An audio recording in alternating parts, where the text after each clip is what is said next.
Tell me when you're ready. I'm ready. Welcome back, folks. We've got a little bit of an interview we want to get done today because the Q-Man's been on the road. Went to North Carolina, saw a bunch of good folks, a lot of wonderful U.S. Marines, and he's going to tell us about it. So Q, tell the story. Came out there last Monday, spent a whole week out there, and the first couple of days, wonderful. Bob and Johnny were very kind enough to host us for a couple of days, fed us, let us go fly fishing out on the golf course. On the golf course, fly fishing. We did catch fish too, you see it later. Other than that, we met with Colonel Wayne Morris in Jacksonville and all of his friends, all branches. I was given the opportunity to give a 10-minute speech. And even Sarah got to speak, and it was great because we appreciated our freedom so much, and it's always important for me to say a couple of words to thank them for what they've done. Now, you spoke at the Marine Corps Museum, but it's not a Marine Corps museum you'd find on the National Register of Historic Buildings, would you? Yeah, it's a bar. It's where all the Marines are hanging out, and it's called Swanix, and it belongs to, if I'm correct, Sergeant Major Swanix, and he was kind enough to allow me to even conduct interviews on my own, with my own little project about the Viet Nam War documentary. So he was kind enough to allow me to do that. But I got to tell you, the people I met there were wonderful veterans. Currently serving Marines and so on. We had a great time. We were out in the range. We get to shoot guns and we get to shake hands and hugs and just a whole lot of love. How's that? In the right way. In the right way. In the right way. Now I want you to sit up real straight and show. Yeah. You got to show. For those of you who don't know what this means, I want you to Google it and you can find out. You don't get knowledge for free every single day. Today you're going to have to do a little work, but I'll give you a hint. The slash through the Democratic donkey speaks to what those two words mean. And when you look them up, you'll go, exactly! That's just what I think. Exactly. So, Colonel Morris was kind enough to present me with this shirt. And if you live anywhere near Vietnam, in Vietnam, you fought in the war, you know what those two words mean.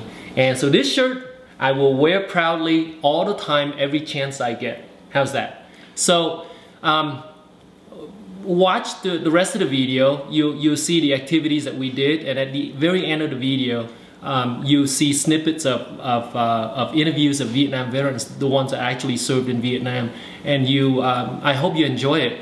Also, since my little kids are gonna be watching it and my daughter's in it and you don't have anything nice to say, please don't. Right? Anytime that you've got a criticism of anything that we say or do on a policy basis, your comments are welcome. If you write in to criticize our families, we're just gonna delete you. So say something nice. As my grandma Gladys used to say, if you can't say something nice, don't say anything at all. Have a great day. Watch the video. Bye. God bless you. God bless the United States of America. And God bless these proud veterans that you're going to see interviews of. They're wonderful people. They deserve your respect and your affection.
Good morning, Quang. My name is Colonel Wayne Morris, United States Marine Corps retired. I spent 34 years in the Marines. I came in 1961. I retired in 1996. I came up through the ranks from private to staff sergeant. In 1969, I was awarded a Combat Leadership Commission. I had 3 wonderful trips to that beautiful Southeast Asian country, Vietnam, at that time the Republic of Vietnam. I was there as a Lance Corporal. I was there as a sergeant, and then I was there as a second lieutenant. I have to tell you that there's a saying about the best and the worst of times, and I can tell you personally that Wayne Morris thinks my time in Vietnam was a few worse, but mostly the best. Some of the finest people I ever served with, some of the greatest times I ever had, were in Vietnam. And then we got Gunnery Sergeant McCormick, who was my platoon commander, and he was our platoon commander for, I can't remember exactly how long he was platoon. I want to say he was platoon commander for 2 months or more, and he made quite an impact on me. He was a very, very good, very strong Marine, and he made an impact on me and taught me a lot, not just about the Marine Corps and about the bush. This was his second tour in Vietnam, by the way, and he taught me not only a lot about the Marine Corps and about the bush, but about life itself. And I still correspond with him, not very often. We mainly just exchange Christmas cards now, but he's a retired sergeant major and lives in Peoria, Arizona. And I still exchange Christmas cards with him, still think the whole world of Gunny Mac. And now it's sergeant major, but he was going to always be Gunny Mac to me. So that was a very strong influence to me. I came to realize that the South Vietnamese, who had been fighting, some of them had been fighting this war for a lot longer than we had been over there fighting it, got to the point where until the Americans came in to add their firepower and their support, tactical support, material support, and things like this, probably felt they were fighting a losing battle because they weren't getting supported while the North was. The North was being supported by certainly Russia and certainly the Chinese in a lot of cases. So as a result, when the Americans came into South Vietnam and started to build up, I'm sure there were some incidents where the Americans didn't do what they should have been doing in the manner that they should have been doing it.